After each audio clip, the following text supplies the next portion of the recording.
देखो चेंज एक लाइफ की नेसेसिटी है. If we are not going to change then things will not be same for us, for anybody and everybody. Change is a essential part of life. Let's say weather changes. If we are not going to change as per the weather, what will happen? So it will affect adversely to us. Like if there is a winter and we are not wearing clothes according to winters. If it's summer, can you wear winter clothes? You have to change. Now change is a very dynamic process. We have to keep changing and that's how we survive. So change जो है हमारे जीवन का एक हिस्सा है जो हमारे सर्वाइवल के लिए जरूरी है. जैसे जैसे सर्कमस्टेंसेस बदलते जाते हैं हमें अपना आप को बदलना पड़ता है. If we are not going to change then we will not be able to survive. For our survival change is a essential part of our life. Unfortunately in emotional and psychological problems, in substance use problems, we become stuck. हम लोग क्या हो जाते हैं? Stuck हो जाते हैं. हम लोग बदलते नहीं हैं एंड बिकॉज हम लोग बदलते नहीं हैं हम लोग की लाइफ और सर्वाइवल मुश्किल हो जाता है. हम लोग वही चीज़ें बार बार रिपीट करते रहते हैं और उन्हीं परेशानियों में फंसे रहते हैं. We are not able to change our attitude, our survival instinct or our behavior. Now, unfortunately, that is one of the reasons why we are here. And अभी भी हमारे डोर को नॉक किया जा रहा है, बार बार हमें समझाया जा रहा है कि भाई आप बदलने की कोशिश करो.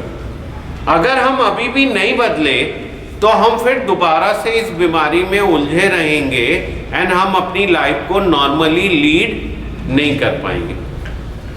नाउ इस सब बिहेवियर के लिए हम लोग अपनी जिम्मेदारी को एक्सेप्ट नहीं करते. मोस्ट ऑफ द टाइम हम लोग दूसरों को ब्लेम करते हैं कि हमारी ये क्राइसिस किस वजह से, बिकॉज दूसरे लोग हमारे हिसाब से नहीं करते. देखो कोई और जना आपके हिसाब से बदलने वाला नहीं है, आपको ही बदलना पड़ेगा. It's part of us. And considering that we have this emotional issue, हमें ही बदलना पड़ेगा. अगर हम ये सोचते हैं कि दूसरे लोग बदलेंगे, हम उनके हिसाब से चलेंगे तो बॉस कुछ भी नहीं होगा. We will remain the same and we will be stuck in this kind of a crisis. अब हम लोग बार बार दूसरों को ब्लेम करते हैं. We make others responsible for other crisis. This is more like a denial कि हम अपनी प्रॉब्लम को एक्सेप्ट नहीं कर रहे हैं एंड हम केवल ब्लेम कर रहे हैं to others for our crisis. This will not solve our problem. ये इस चीज से हमारी प्रॉब्लम सॉल्व नहीं होने वाली है. This will only keep on postponing the solution. ये क्या होगा? अगर हम डिनायल में रहेंगे, ब्लेम करेंगे and then we will start bargaining कि तुम ऐसे करोगे तो हम ऐसे करेंगे. The outcome is not going to be good. It's going to be bad. Outcome क्या होगा? कुछ अच्छा भी होगा. चीजें वही की वही चलती रहेंगी. We will not be able to adjust to a new way of life जो हमें बदलना हमारे लिए essential है. Now these are different areas जहाँ पे हमें क्लियरली डायरेक्शन मिलती है कि हमें बदलना चाहिए. जैसे अगर हेल्थ में देखें तो हम लोग अपनी प्रॉब्लम्स को एक्सेप्ट नहीं कर पाते. हम अपनी प्रॉब्लम के अनुसार अपनी बॉडी को, अपनी हैबिट्स को, अपनी हॉबीज को, अपने हालात को एक्सेप्ट नहीं कर रहे. Emotional health is a big issue for all of us, but we are not ready to make changes in our need for the current crisis. देखो हम सब लोगों को कुछ ना कुछ इमोशनल प्रॉब्लम्स हैं. few of us are suffering from addiction problem, few of us are suffering from behavior problem, bipolar, depression, schizophrenia. इन सब में अगर हम अकॉर्डिंग टू नीड अपने आप को बदलाव नहीं लाएंगे तो चीजें क्या होंगी? Same. You will keep repeating the same kind of a problems again and again. Now in a relationship, it's been a topsy-turvy for us. हमारे लिए बहुत मुश्किल्स रही हैं relationship. One of the reason is कि हम लोग डिनाइल में जीते और दूसरे लोगों को केवल ब्लेम कर रहे हैं अपने सारे हालात के लिए. I think it's a high time we have to accept and realize कि ये रिलेशनशिप को बेटर करने का ओनर्स किस पे लाई करता है? हमारे ऊपर लाई करता है, ना कि दूसरे पे लाई करता है.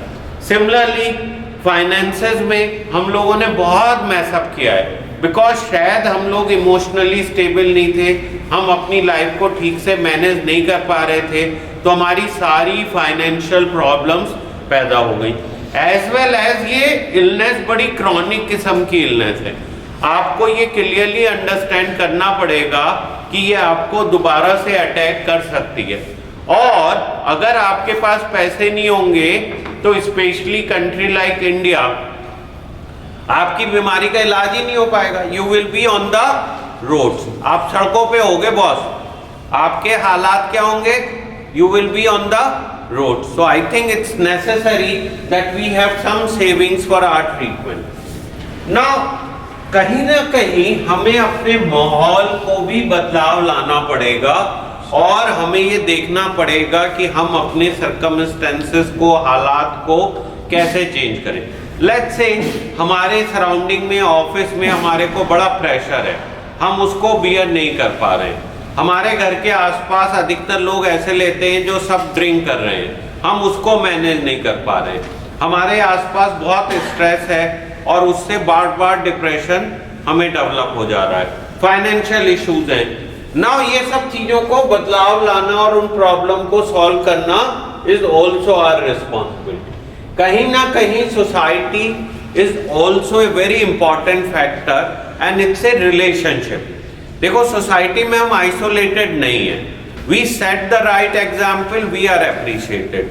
आप अगर गलत एग्जाम्पल सेट करोगे तो सब जने आपकी मजाक बनाएंगे, कहेंगे कि ये बंदा केवल परेशान कर रहा है.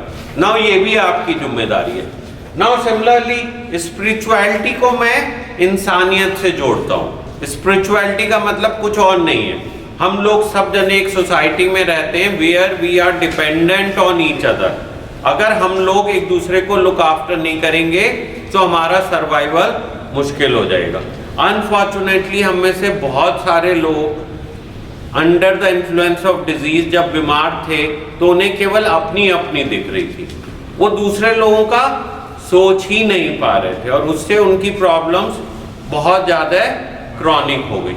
Now considering that we have to change ourself. The attitude is last thing where you have to see how you can change your attitude. And ये एटीट्यूड में जब तक बदलाव नहीं लाओगे चीजें बेहतर नहीं होंगी.